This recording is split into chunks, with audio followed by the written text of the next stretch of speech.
Excellent. Thank you, Sarah. I think if we stop for a moment here, we can hear the sound of 300 plus people giving a clap and applause from coast to coast to coast. So we are back on, and we've got a few questions that have been flowing in, some really great ones, and I'll keep an eye as more flow in here on the questions panel. We have about, say, 10 to 12 minutes before you've got a blast from your desk there. And a couple of them speak really well to some of the points that you've brought up. There's been some really interesting comments and questions coming up in the questions panel as you've been carrying on, and I certainly appreciate hearing the various perspectives you've brought here. And some of the questions are potentially pretty tough ones in that we're getting into the how, and the how do we go about this? And I've got one here as well that asks about being an advocate. And so participant asks, how can I be an advocate for Indigenous students in nursing programs when the subject of health inequities is discussed in the classroom? And the follow-up is, how do I share these inequities, these effects of racism, the current intentional and non-intentional acts of racism among my colleagues? So kind of a two-part question there. Yeah, thank you for summarizing the question, David, and to whomever asked it. It's a brilliant question, and I think that how is something that continues to confound us. So I think first and foremost, in my own life and practice, when I think about how, I try to understand that colonial, anti-Indigenous, violent racism has been produced, has been cooked for the last almost 200 years.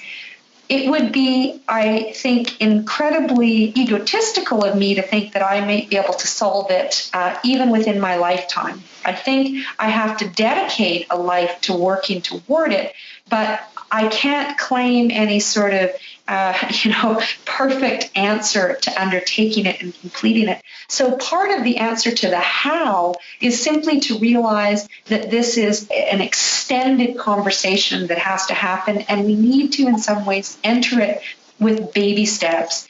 So I think that there are a number of really practical ways of being an advocate. I would argue, again, immersing yourself in what exists on the public record. And there's really amazingly simple ways that you can do that. For instance, I'm currently running a book club with undergraduate medical students, and they're reading poems and an autobiography written by an Anishinaabe man, Arno Rufo, on what is one of Canada's, I would argue, most profound Indigenous artists, Norval Morrisseau. So these are two books written by an Indigenous man on an Indigenous artist that I think really disrupt taken for granted concepts about Indigenous men in particular in this country, Norval Morrisseau being an incredibly complicated patient to the healthcare system, who also happened to be, I would again stress, one of the most ground-changing artists in this country. So you could run a book club to be an advocate. You could attempt to open space in your program and in your department. You can work hard to ensure that Indigenous colleagues have space and time made to have their voices on the pedagogic record. You can ensure that Indigenous content is interwoven into the class and the curriculum. And most importantly, you can constantly remind. I think I'm probably known as just the broken record, the gal who goes on about racism and anti-Indigenous racism. But it's worth saying every time we say it. And I think every time we say it, we are behaving as an advocate. So just a couple of really practical things, organize ways that your curriculum can include materials by Indigenous people, ensure that Indigenous people have space made for them, and advocate as best as you can with an understanding that how may not be a quick fix. Excellent. I've been sitting here pondering as you were presenting as well, and you've mentioned the Truth and Reconciliation Commission and the brilliant work by Justice Sinclair and the rest of the panel there, as well as the work being done right now about the murdered and missing Indigenous women's inquiry that we're be told will hopefully start in the beginning of the summer. And one of our participants had asked a question around this, that one of her most life-changing learning experiences, most powerful learning experiences in her life was a volunteer opportunity with the Walking with Our Sisters commemorative art installation to honor the missing and murdered Indigenous women and girls. And I think that speaks to some of the work that the Art Institute you're involved in here. One of the questions that she'd asked here, and I think this relates to some of the calls to action that Justice Sinclair and the other panelists recommended in the Truth and Reconciliation Commission, was can you suggest ways, activities, and I think you spoke to this already a little bit, to encourage Indigenous and non-Indigenous people that can stand up together in learning about cultural safety and responsiveness in healthcare. And she's speaking about her experience as a non-Indigenous woman living in the far north, volunteering with Indigenous and non-Indigenous peoples. And if you have some more suggestions around that as well, and you've spoken quite well to it thus far. Yeah, again, thank you very much for a thoughtful question about standing together. You know, I'm going to be really honest here and tell you that most of my answers tend to come from a very specific point. I grew up on Haida Gwaii. I stood beside Bill Reid when Lutas, the first war canoe in almost a century, was launched off the beaches of Skidegate down to Vancouver in 1986. I've worked in everything from women's prisons through to women's centers and Indigenous community organizations. And I really do believe that creative expressions hold sort of an untapped arena for bringing people together.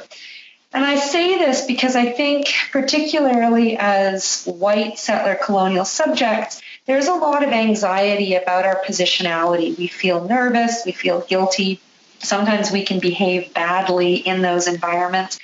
And the incredible power of creative expression to bring people together, to forge a new dialogue, a new discursive modality of alliances. I have to tell you, it's not just me who's thinking this. The Royal Commission on Aboriginal People has entire sections devoted to cultural renewal and creative expression by Indigenous people as means to reach out not only to other Indigenous people, but to non-Indigenous Canadians.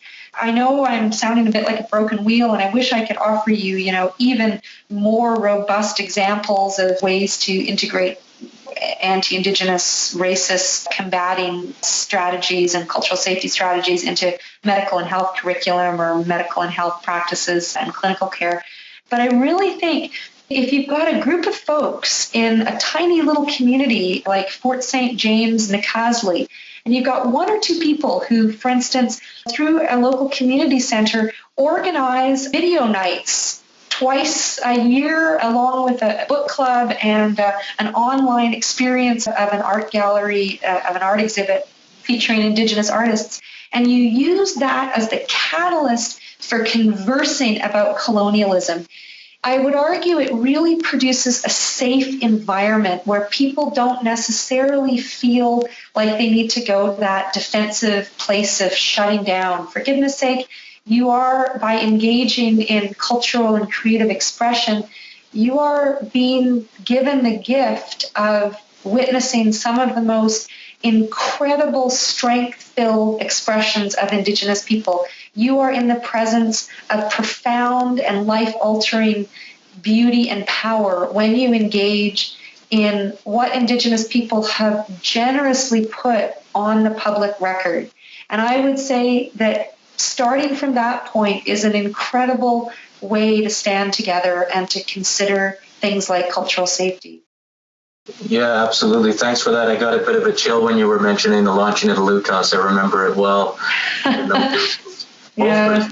At that point in time on Haida Gwaii, and I was remembering as well the raising of the pole in Skidegate in 1978 as well, which was the first monumental pole to be raised there in over 100 years. It's quite something. I know you've got to leave soon, Sarah, and I just wanted to ask another question that's come up here that speaks a little bit more to the organizational, institutional side of things, and then we'll let you run.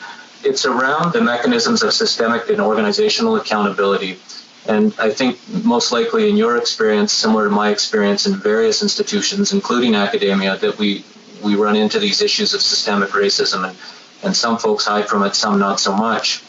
And so the question here, and there's a follow-up if we have time to it, which is what would you suggest for the mechanisms of systemic or organizational accountability in addition to much of what we have been speaking about, which is the one-on-one interactions and the self-reflection and the the reflexivity in our own positionality. What would you suggest on the organizational, institutional side of things? Again, just an incredible question. I have to say the folks who've been participating are real live wire, sort of sparky, thoughtful humans, clearly. So again, a shout out and a thanks to all of the participants across the country. And David, I will ask that maybe you take up some of the answer in terms of systemic and institutional transformative change, because I fear that the answer that I'm about to give might be slightly simplistic. And that is, I deeply believe, and this is an idiosyncratic personal orientation to this question of systematic, institutional, macro scale transformative change. I deeply believe that that comes about through change at the micro scale, embodied, lived level. So it is, in fact, and I say that because that's the foci of much of my concern, is to shift the attitudinal orientations of individual people, of one or two or half a dozen future doctors, in the deep, deep belief that those folks will one day be heads of departments of surgeries, they will be heads of family practice units, they will be deans in education programs, and that if we alter their deeply held, perhaps even unconscious anti-Indigenous racism, if we impart to those folks tools of cultural safety, it will play up, if you will. It will move through and create and result ultimately in transformed systems. Now, I realize that there's, arguments of broad-scale policy-level shifting, of literally implementing proactive policies about cultural safety. We recently had all of our undergraduate students at UBC's Faculty of Medicine, first-year students. They mandatorily take the cultural safety training that was brilliantly developed in British Columbia. And I think that there's a real argument for that macro scale, broad, transformative, system-wide kind of approach. At the same time, and again, this is a purely personal, idiosyncratic opinion that I'm about to offer, I do sometimes worry that those kinds of conversations are overly abstracted and are not embodied at the personal scale. And for me, the shifting of attitudinal orientations at the individual level is our most profound possibility for change and hope for the future. So I realize that that's a somewhat cyclical and self-referential kind of an answer, because what I'm saying is, well, transformative and systematic change occurs through change at the micro scale at the individual and embodied subject level. But that is where I do believe the most profound change can occur, which isn't in any way, shape, or form to undermine or downplay the importance of institutional and systematic change and work. And David, I know that you are involved in, from a health authority perspective, in some of that conversation about system-wide learning and about institutional change. So if you can add, please do. Thank you. And I recognize you've got a couple of minutes before you've got to literally stand up and head out. And thank you for that as well. And there was a great little follow-up in here, which I fully support, that one of the participants had put in, was that the systemic racism is also the absence of Indigenous scholars within academia. And I would say in many institutions that may very well is definitely the case in my experience, and where much of this is. And so that's that piece that it seems you're speaking to in the work that you do. And that's where I would also put in there a piece about the work that we're doing within Aboriginal Health and Northern Health, and I welcome people to visit our website at Northern Health and see some of the work that we've been doing around, for example, developing cultural resources, which has been more coming from our Aboriginal health improvement committees and the communities themselves across the north, an area larger than the size of France is the metaphor analogy often used.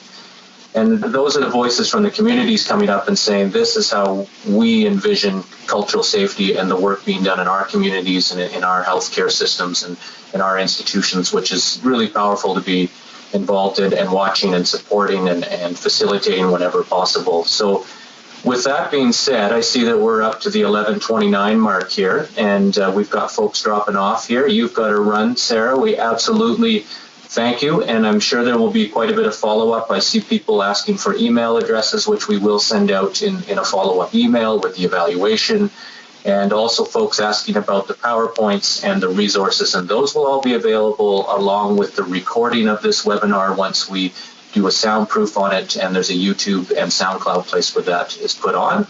So we thank you again, Sarah, and it's 11:30, and we will let you blast away. Thanks very much, everybody, and just again, what an honor to speak to well over 300 people from coast to coast to coast. As skeptical and occasionally clumsy as I am with this technology, I think it's incredible that we get to gather virtually as a group in this kind of forum focused on a single topic, and a topic of real import. So thanks to each of you, and please don't hesitate to be in touch. And again, thank you so much for taking time out of your busy lives to think about things like anti-Indigenous racism and cultural safety. I sincerely hope that you've gathered something that you can bring back to your communities, to your sites of work, to your families, or just to the time that you mull things over before you go to sleep in the evening. So thank you very, very much. And David and Lisa, thanks for making this a seamless process for me. You bet, Sarah. Many thank yous flowing in here as well, as you may see as well on your screen with folks checking out. And many thanks for all the people that checked in. Yes, we've got the sound of 2 hands clapping coming in, which is much appreciated, or 1 hand clapping if we really want to ponder that for a little bit. Safe travels to you, Sarah, and safe travels to other folks as they move on in their day or near the end of the day, wherever they may be. Much appreciated. And please stay tuned. The National Collaborating Centre for Aboriginal Health has some brilliant webinars upcoming on a variety of subjects, and you'll see the emails going out. And please do feel free to contact me as well through Aboriginal Health at Northern Health, and we'll make sure to put my email out there if you have some questions about the work that we're specifically doing around cultural safety. We have, for example, a stop animation piece that we're working that we hope to have out in the next few months. And with that, I wish you a good day to all, and many thanks, and we'll speak with some of you in the near future very soon, and Sarah will definitely chat with you soon. All the best.